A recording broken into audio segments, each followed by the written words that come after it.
All right, Coach Turner with us now. And Russ, I know that you guys were taping this right before the start of the season, and I just want to get some of your early thoughts, a chance to see this team. I know you spent a lot of time with them this summer and a lot of new faces. So let us in. What is the 2018 or 2019-20 or basketball program going to look like?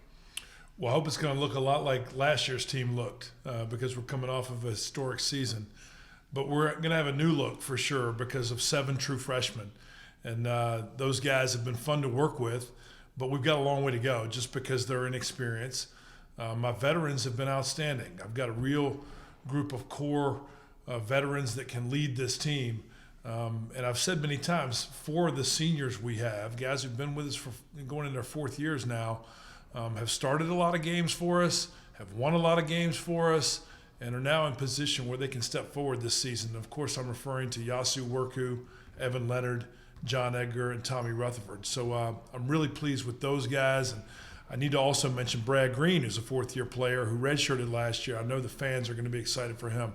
Those guys have really set a leadership tone with this group. Before we get into this upcoming season, I do want to take a reflection back to last year and that run into March Madness and winning that tournament game, beating Kansas State. Russ, I had a chance. I went back and I watched that game about 2 weeks ago, and I get goosebumps now thinking about just what that experience was like. Now, a few months removed from that, what do you remember about that time of March Madness? Well, there's a lot to remember about then. I think that some of the most impactful times for me were walking off the court after we beat Kansas State and seeing the way that so many Anteater fans were affected by that victory. And that was even before we could feel the weight of the NCAA tournament. And I think we all felt that over the next couple of days. So many people joining us in San Jose was great. The energy that just got built around what our program was trying to do was phenomenal. And then in the second half against Oregon, when we briefly took the lead, I think everybody felt the same thing that we did down on the floor, and that's that we were going to get it done again. It's hard to describe that feeling. It's hard to I wish we could bottle that somehow because the pride that so many people felt in UC Irvine during that period was just outstanding. I'm telling you, I think back to the time everyone gathering together for the watch party and celebrating then and finding out, okay, what's the seed going to be? Where are you going to play? And traveling together and then having the receptions up in San Jose. I just thought that was an incredible experience. And I don't know, maybe how do you see it as a coach to see the community come together like that with so many different aspects of this UC Irvine community, and bigger than that, across Southern California and across the country? I mean, the Anteaters were Cinderella for a lot of people. Yeah, we were, and that's exciting. There's no other way to say it really than that we were all, really thrilled to be a part of something that we knew was special while we were doing it, but you don't really understand the impact, right there while you're focused on trying to do it again, that maybe you feel a little bit later. I think that we exceeded expectations that a lot of people had. And that's neat because that's what everybody's trying to do somehow, is exceed expectations and whatever there is that they're trying really hard to do well. We did that, and a lot of people were impacted by it. The people who were associated with this university all seemed to be impacted positively by what we were doing. So that was fun, man. And I think we can potentially be in position to do something similar. It'll never be the same, but it might be similar. And if we can keep getting better, that's exciting. Let's talk about those 7 freshmen, because I would imagine the players you're bringing in now, I feel like, we've talked about this before, the talent level seems to go up every single year. But bringing freshmen in, there are challenges that come with that. So what has that process been like this summer? Well, we are acclimating new guys.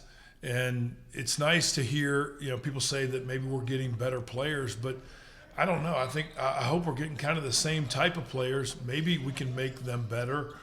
But the guys we've had here are pretty daggone good. And that's what I don't want people to lose sight of, is that we've been really good. And I hope that we can get guys who have the same type of character as the players who've come through this program before. I think we have that. I think the guys that are all here as newcomers now all came here in part because we're a championship level program. They want that challenge. I don't think any of us takes that for granted. And I do think these guys that we've recruited are good. I think they're capable basketball guys, but we've got a lot to teach them, and so we got to keep doing that.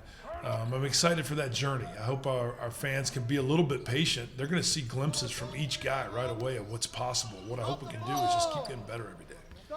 And with that, we had this discussion on UC Irvine basketball radio partner AM 830 KLAA about seeing so many of the players that are back that are seniors, kind of unsung guys. A lot of people talked about Jonathan Galloway and Max Hazard last year, but you have really good core players coming back, and you mentioned Yasu Worku and Evan Leonard, Tommy Rutherford's back, John Edgar, your seniors, you threw Brad Green into the mix. What are you looking to see from those guys?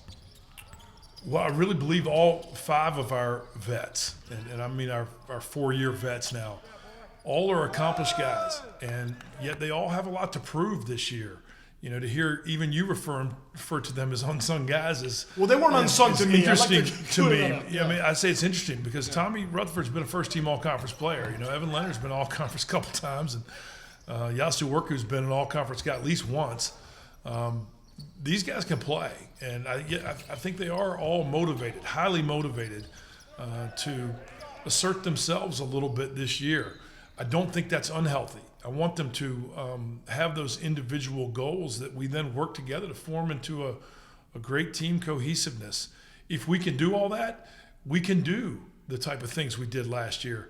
But there's no question that's going to be harder now that we've done it because people are going to view us differently based on the accomplishments that have been achieved here before. I know our schedule's tough. I think we just need to get better every day and stay committed to the things that have made us really good, which is unselfishness and a hardworking mentality, a willingness to play really hard and sacrifice for your teammates and defend and rebound every time. That's what I'm looking for.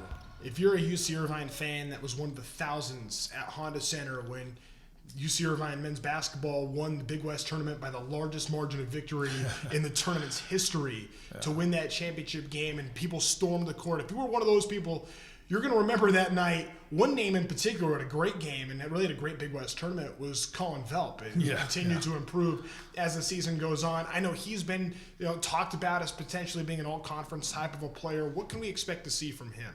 Well, hopefully more of what we saw in some of the biggest moments last year. Obviously, the performance he had in the championship game of the tournament was spectacular, but I don't think anybody on our team was surprised at that because we had seen those type of things from Colin before. He didn't really get as much of an opportunity last year as I think he's going to be able to get on most nights this year, really every night. It's going to be hard for him to play huge minutes just given the talent that we have, but I know he's going to show growth and improvement. The physical change in his body is almost as dramatic as in Brad's. If you look at where he was when he started here as a freshman 2 years ago to where he is now. I think he's also grown in terms of his understanding of how to be as good a competitor as he wants to be, and there's not a limit to where he hopes to go in this game. So what I want to see from him is just continued growth. If he gives us that, he's going to have a big year, and our team will have a big year too. And a lot of people are looking forward to that. I'm looking forward to seeing this Ain't team on the court. Big games coming up. Before we let you go, talk schedule for a second because you guys are playing a lot of really tough competition in non-conference getting ready for league. Yeah, we do. And that's just a result of the success that we've had. Our schedule last year broke our way in a lot of situations because of the one we had the year before where we got beat up.